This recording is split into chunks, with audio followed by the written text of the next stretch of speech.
We call that Zhaopin is a leading career development platform in China.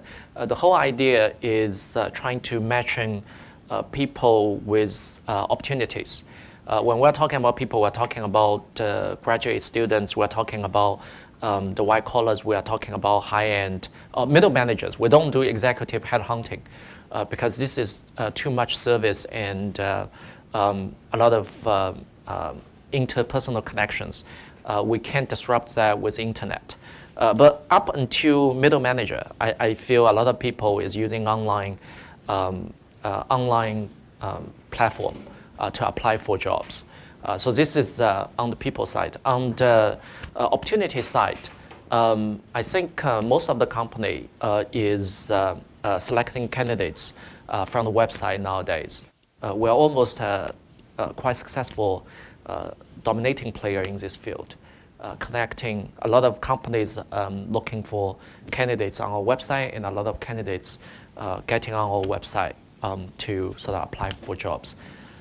It's very interesting. You think about this internet business is fundamentally this is very much, I think, a classic example of platform economy. And a lot of economists actually study our platform for a long time, like Wharton, Harvard, all those guys try to read into our data.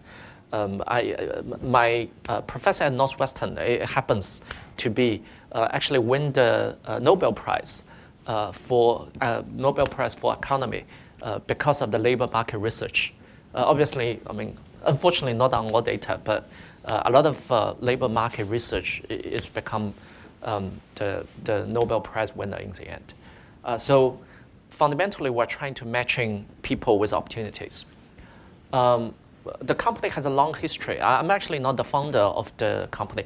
The founding members of the company is actually two British guys. So they found the company in 1994. It's completely offline, which is a headhunting company. And then after all those years, year 2010, Seek is an Australian investor. Seek and Macquarie become the largest shareholder. And year 2010 is actually a very important year. The company is undergoing tremendous stress. I joined the company year 2010. And there is a big fight between the then management team and the shareholder. Basically, the management team set up another shell company. Try to move the asset into that shell company. And Baidu is actually the investor of that shell company.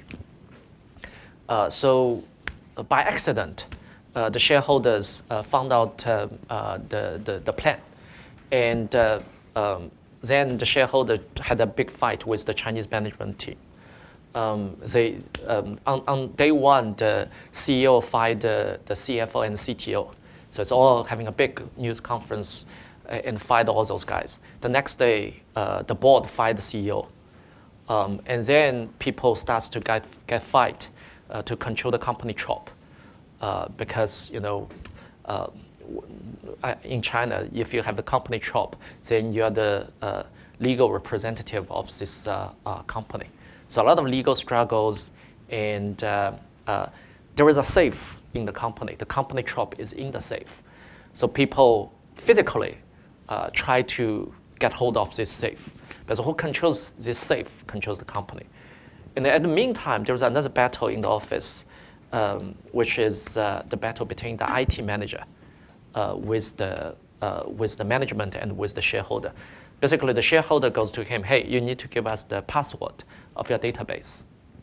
And then the management goes to the IT manager. You need to give us the password of your database. One is the boss, another is the foreign shareholder. What the fuck? The guy was so scared. At the end of the day, he decided to keep the password for himself, which is a heroic act at that point of time, thinking about that, right? There's so many people. And then, you know, around 500 people. The company was not so big, but have around 600 people, a lot of them in Beijing and Shanghai. Crashed the Macquarie office. Everyone knows Macquarie Investment, right? It's an Australian company. So there are a lot of restructurings happening, etc. I was reading the newspapers the other day. I know nothing about this company. I was reading the newspapers the other day, and one of my close friends, who's the CFO, now the CFO of JD.com, he's actually the CFO of the year, CFO of Asia of that year. He was the CFO of JD.com. He called me, hey, Evan, there is one interesting thing that this company is looking for a restructuring artist. Right? Yeah, at McKinsey, it's a good company, good opportunity for you. I read the news, wow, so much shit going on. Interesting. I'm not interested in company at all. I'm just interested in learning the stories. Because at that point of time, I was the CEO of Sinotrans, which is an Asia-listed company, which is actually quite big. We have our own airlines. We're the shareholder of DHL. It's good life. We're actually a Shanghai Stock Exchange index company. When I joined Sinotrans, I have to be interviewed by the 组织部, but I don't even know the English translation. It's the 组织部, which is the Ministry of Organization. Anyway, the HR department of the Communist Party has to interview me. So I find this interesting story. So I went there. I never realized there's so much trouble going on over there. But I only know there was a restructuring opportunity. Right? Restructuring is very sexy. So restructuring, I don't know, I have to do so many organizational restructuring. So I went there. I met with the investors. Always 5-star hotel lobby. Right? Typical, always 5-star hotel. I want to see the office. They say, no, 5-star hotel. Let's have a chat. Very expensive Japanese restaurant, all good food, 5-star hotel lobby interview. And then I went to, I feel those are good guys. I went to the office, then it's very different. It's very different. All those lights, on the first day I saw the lights. The lights, only half of the lights is on, half of the lights is off. And even the light bulbs is off. I said, why do you take away? They say, to save electricity, because we don't have money for salary. We have to cut corners. So that's year 2010. At that point of time, I think there was I feel very lucky because I have to make a very fundamental decision. Whether we want to be an HR company, whether we want to be an internet company. Now it seems to be a very obvious question, right? Artificial intelligence, all those type of things, right? But at that point of time, it's actually a big question. Half of the board member tell me, hey, you need to survive first. You can be an HR company because by being an HR company, you can do all those offline business and you can survive. You have the cash flow and survive. By being internet company, which means you have to keep on burning money, right? You have to keep on burning money. And who knows when to make profit, right? But internet company is sexy. HR company is not sexy at all, right? So that's a critical point. Now the answer seems to be obvious. You want to go for internet for all those obvious reasons. But at that point of time, I sleep days and night. I can't sleep. Internet versus HR. You want to survive or you want to long-term survive? But we're very lucky to make the choice to become an internet company. And we're also very lucky in year 2011, despite being an internet company, we start to make money. But I regret very much, that's the worst decision I have ever made, is to make money. That's really the worst decision I have ever made. Because at that point of time, we want to prove we can make profit. Even though we're an internet company, we want to survive, etc. But once you made money, then your investor keep on asking to make money. That's the worst scenario. And if you go into the internet company, if you can make money, delay it. Just delay it. Because if you are unprofitable, the investor will give you a lot of leeway. And you can keep the investor's dream on, right? The investor still have the dream. If you make money, then you have to monetize all the time, right? So a lot of infrastructure you can't invest anymore. So I think in year 2012, the investor feel like we make the best decision ever because we, around year 2011, we decide to make money. And we do make money. Right? We do make money. This is the best decision for the investor. but the worst decision for the company. That's a decision I still regret. If we keep on investing, I think we can do many different things, and we can save a lot of pains today. For example, IT infrastructure, etc., etc. Now, year 2013, we actually sort of doing fairly well. We're growing like 100%. The profit is growing very fast. We're one of the very few internet company who can actually make money. Very nice profit, net profit, etc. And then we go for US IPO. For the US IPO, actually, despite we're making money, year 2014, people are talking about sort of exit, making a lot of money, creating a lot of billionaires. Actually, year 2000, the main reason for us to go for IPO in the US is to establish ourselves as the market leader.